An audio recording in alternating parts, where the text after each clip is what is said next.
England's King Richard III has unquestionably not enjoyed the best reputation throughout history, except in one area, his military talent, which has traditionally been praised even by his enemies. But is this praise justified? Historians have been debating this question intensely for several years.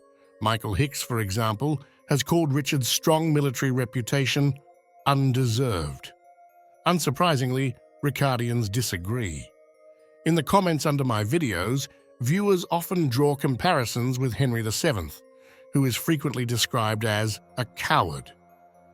I do not share that judgment, but I believe that in most respects, both Richard's defenders and his critics are equally right.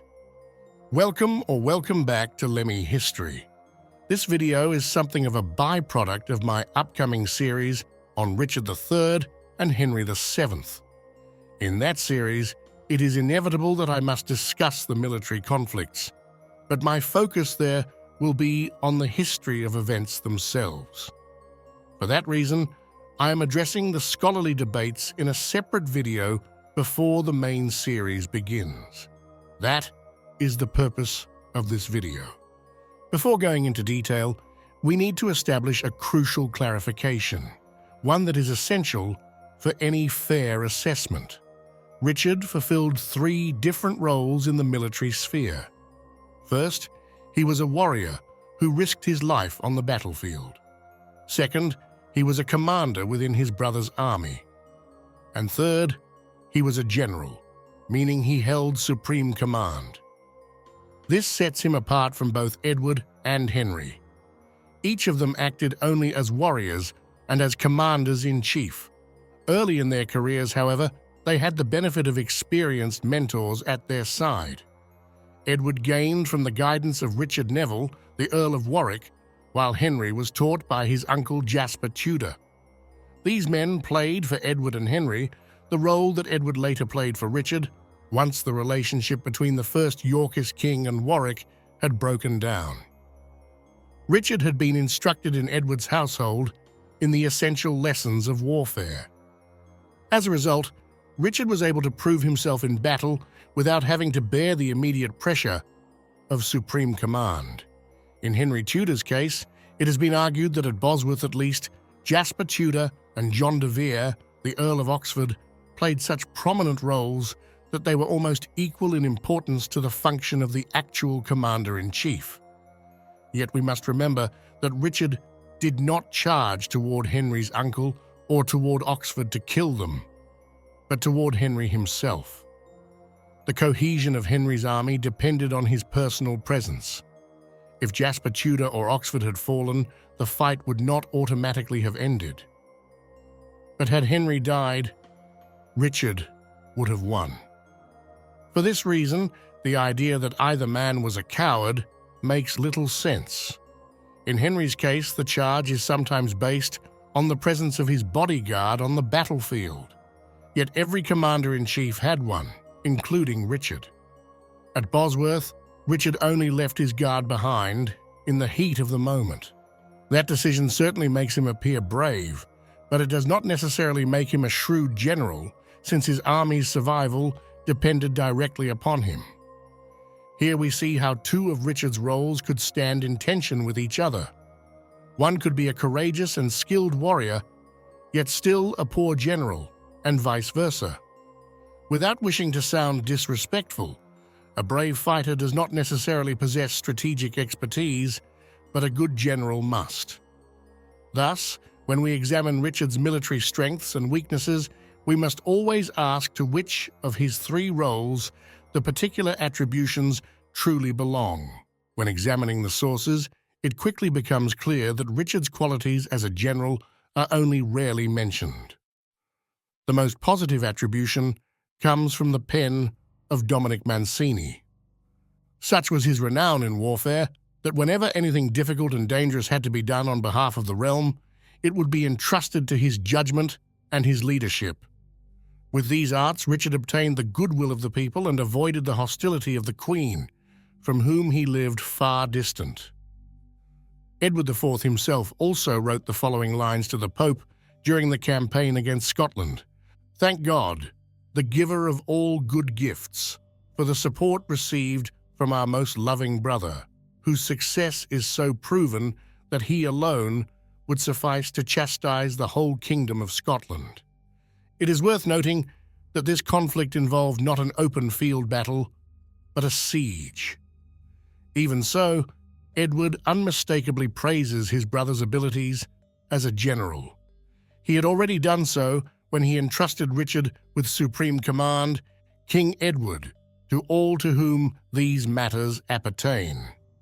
We therefore, meaning to oppose his, James III's, malice and such great injury, trusting with full powers our illustrious brother Richard, Duke of Gloucester, in whom not only for his nearness and fidelity of relationship, but for his proved skill in military matters and his other virtues. Of course, Edward was hardly going to decorate his decision with criticism of his brother. His words may be true, but they are also partisan. More important than the praise itself, in my view, is the simple fact that he placed his army in Richard's hands. The English Parliament likewise published these lines in January 1483. Understand and consider that the Duke Richard, being warden of the West Marches by his diligent labours, has subdued a great part of the west borders of Scotland, adjoining England, by the space of 30 miles and more, and has secured divers parts thereof to be under the obedience of the King, to the great surety and ease of the north parts of England. Here, too, the tone is just as partisan as Edward's statements. It is striking that the text does not actually speak of a military victory. We do, however, hear of one account that reflects less favourably on Richard's abilities as a general, though this, too, is probably coloured by propaganda. His advisor, William Catesby, is said to have warned the king against fighting the battle, allegedly uttering the words, "A single battle need not decide all." Catesby is then reported to have fled, only to be captured and executed. Where exactly this account of his warning originates can no longer be stated with certainty. What is clear is that Richard made several mistakes during the battle which cast doubt on his generalship. He failed to wait for reinforcements that were nearby, and because he doubted the loyalty of the Stanleys, he sought to compel them with a hostage-taking. Yet, he still pressed forward into battle, even though 2 Stanley armies were in the vicinity, and their allegiance remained uncertain. For the sake of completeness, it should be added that Catesby was the one who had been ordered to execute the hostage if the Stanleys turned on Richard. He did not carry out this command. Other source descriptions focus instead on Richard's 2 remaining roles. In one letter to Louis XI, he thanked the king for a cannon and expressed his long-standing enjoyment of artillery, showing his particular interest in weaponry. The Croyland Chronicle credits him with the ability to mobilize troops, one of the tasks expected of subordinate commanders, though it also questions how impressive his supposed successes truly were. Finally, in the poem celebrating Edward IV's restoration to the throne, we find this description, which clearly portrays Richard as a warrior, as the comparison with Hector makes plain. The Duke of Gloucester, that noble prince, younger of age and victorious in bataille, to the honour of Hector, that he might commons, grace him followeth, fortune and good speed. This poem is a central piece of Yorkist propaganda, but it reflects the emphasis found in other battle accounts as well, Richard's personal courage on the field of war. Just to have it mentioned, there are more sources, but they don't add anything other than what was already said. Edward's talents as a general have also been questioned by historical research for some time. Charles Ross, for example, argues that Edward knew only one tactic: aggression. I do not believe this is accurate when one examines the details, but that is a topic for another day. In the sources, there are no negative assessments of Edward as a general. On the contrary, praise dominates. The third sequel to the Croyland Chronicle, for instance, describes the Battle of Barnet as a wonderful, glorious, and unhoped victory. The final phrase, in particular, should be understood as a direct compliment to the king. Croyland also credits Edward with the ability to unite different factions, a skill that served him both politically and militarily. Edward is repeatedly described as a brave warrior, yet he was also the man capable of winning battles, even when the odds were against him. However, this praise is just as propagandistic as the praise Richard received.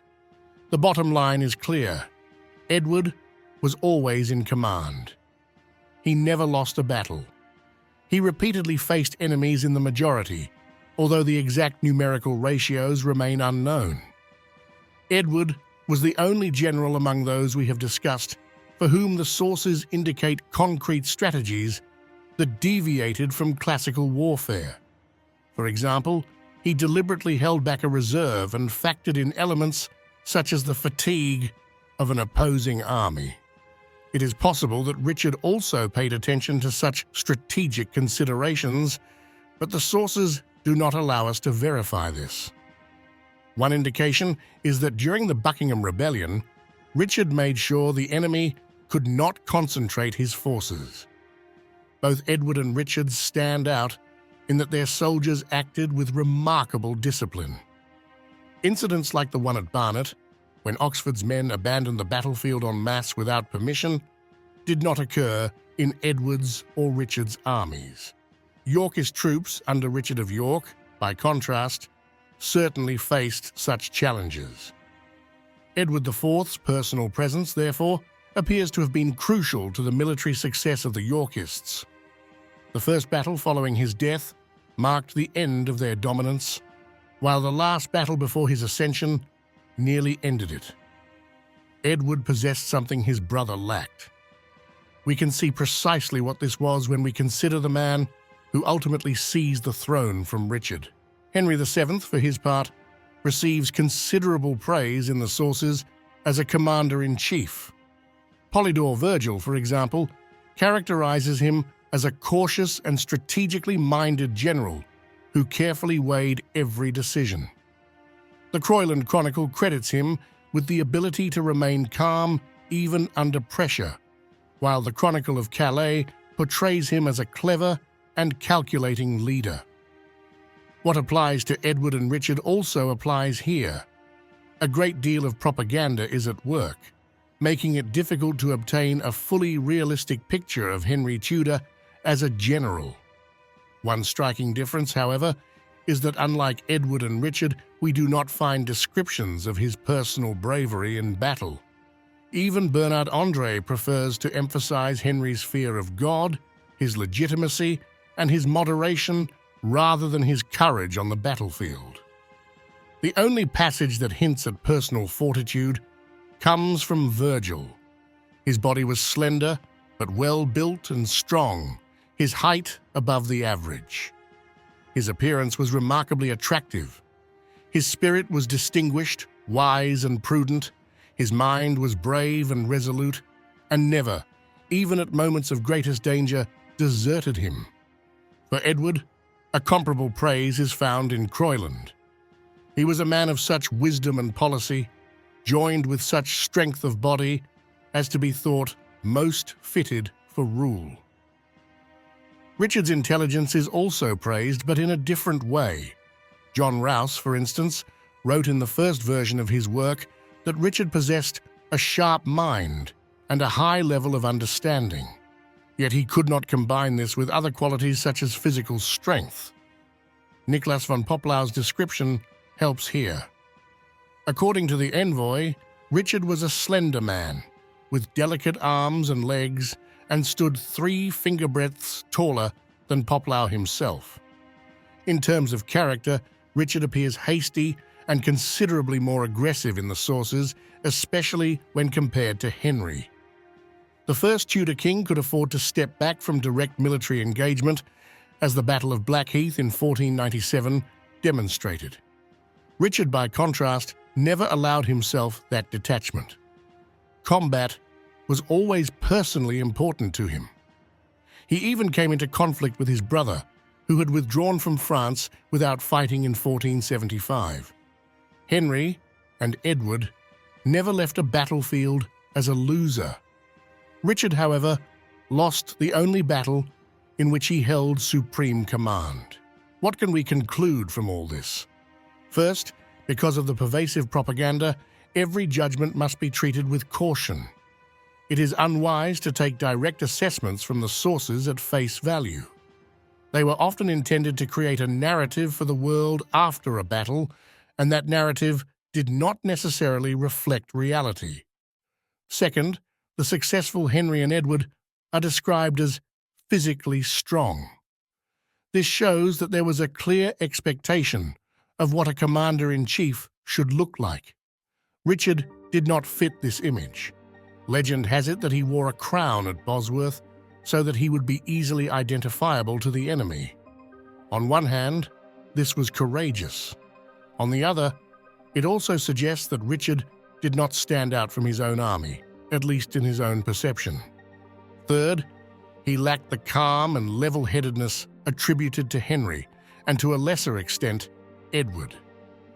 It should be remembered that Edward IV deliberately held back reserves when facing a superior force.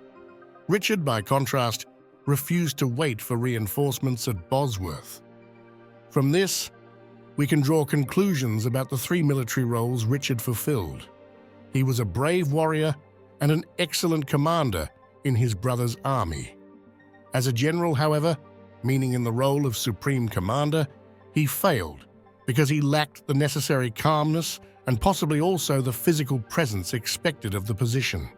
He had no one to overrule him and prevent fatal mistakes. Edward was the one doing it in earlier times. Richard placed great importance on chivalry, and this ideal likely influenced his actions. A courageous fight was particularly glorious to him. Henry VII, by contrast, did not value personal glory on the battlefield. He was focused on survival and was willing to relinquish supreme command for a battle to be won and for his life to continue, an attitude likely shaped by his years in exile. Edward IV combined the ideals of both Henry and Richard.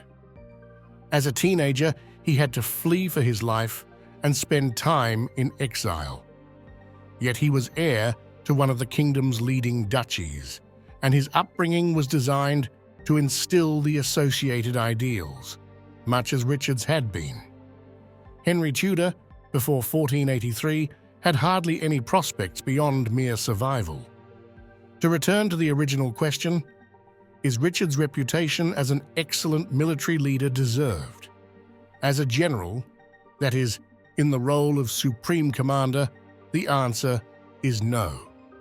In his other roles, however, the praise is justified. Propaganda has blurred the distinctions between military roles. It is valuable to take a differentiated look at Richard because doing so allows for a more honest assessment. Thanks for watching. Please like and subscribe and leave a comment if you enjoyed the video.